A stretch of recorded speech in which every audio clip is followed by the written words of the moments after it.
जगात क्वचितच अशी यात्रा घडत असेल जी प्रतिवर्षी न चुकता भक्तीवर आधारित असलेली वारी सामाजिक समतेचा झरा बनली.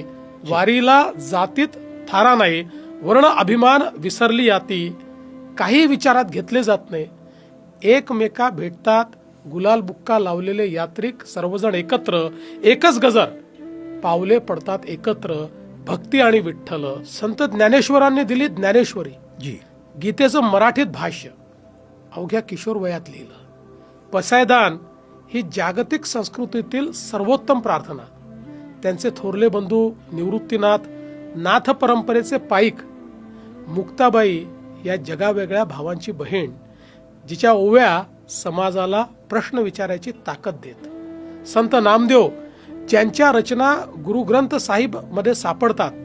घुमानला आपण गेलो होतो, तिथे ज्यावेळेस साहित्य संमेलन झालं होतं त्यावेळी संत नामदेवांच्या बद्दल पंजाबमध्ये लोकांमध्ये असलेला जो काही अभिमान पाहायला मिळाला, जो काही भक्तिभाव पाहायला मिळाला, मला असं वाटतं की त्याच्यामुळे आपलीच छाती त्या ठिकाणी फुलली. निश्चित. संत एकनाथ ज्यांच्या अभंगांनी करुणा आणि नैतिकतेचा झरा वाहिला. गाढवाला कवडीतले पाणी पाजणार ते. संत चोखामेळा मंदिरात प्रवेश नाही मिळाला, पण कडवटपणा न बाळगता विठ्ठल भक्ती करणारे संत आज त्यांची समाधी पंढरपूरच्या दारात आहे. सोयराबाई त्यांच्या पत्नी ज्या जातीविरोधी ओव्या रचायच्या, हे संत केवळ उपदेशक नव्हते, ते भक्तीचे लोकशाहीकरण करणारे, बिलकुल, शस्त्र हाती न घेणारे योद्धे होते. एक स्मरण एका वारकऱ्याच्या तोंडून ऐकलं. एकदा एक वारकरी सांगत होता, माझ्या आजोबांनी सांगितलं होतं, राम प्रभू एकदा पंचवटीमध्ये एका झाडाखाली थांबले होते. सीतेसाठी फुलं तोडायला हात वर केला तर झाडांनी स्वतःहून फुलं झाडून दिली. ही गोष्ट कल्पनेतून नाही आली, ती स्मरणात आली. आज हजारो वर्षांनीही नदीघाट विठ्ठल विठ्ठलच्या गजराने दुमदुमतात. ही वारी कोणतं इव्हेंट नाही, ही चालती बोलती संस्कृती आहे. एक अखंड स्मृती आहे जी महाराष्ट्राचा आत्माभिमान जपते.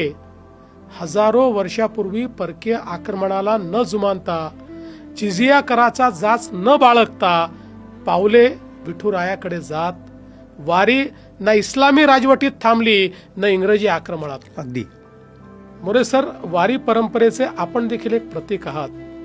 कारण तुकाराम महाराज ज्यांना आपण जगद्गुरू म्हणतो, त्यांच्या परंपरेतून आणि परिवारातून तुम्ही येता.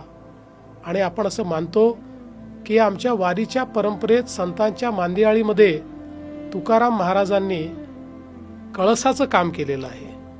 आज बघा, शेगावपासून दिंडी येते, आळंदीतून येते, पैठणहून येते, सगळ्या भागातनं दिंड्या त्या ठिकाणी येतात आणि वैष्णवाची पताका हातात घेऊन त्या ठिकाणी सगळे नाचतात.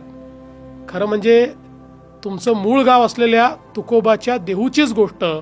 हजारो वारकरी आहेत, त्यांच्या देहधर्मामुळे गावात दुर्गंधी पसरे. गावकऱ्यांनी उपाय शोधला, फिरती शौचालय आली, विष्ठेचे खत करण्याचा प्रयोग यशस्वीपणे राबवला गेला. देश विदेशातनं लोक या वारीत येतात. यावर्षी तर आर्टिफिशियल इंटेलिजन्स म्हणजे AI चा उपयोग देखील या ठिकाणी होतो आहे आणि AI वाले वेगळी वारी काढतायत.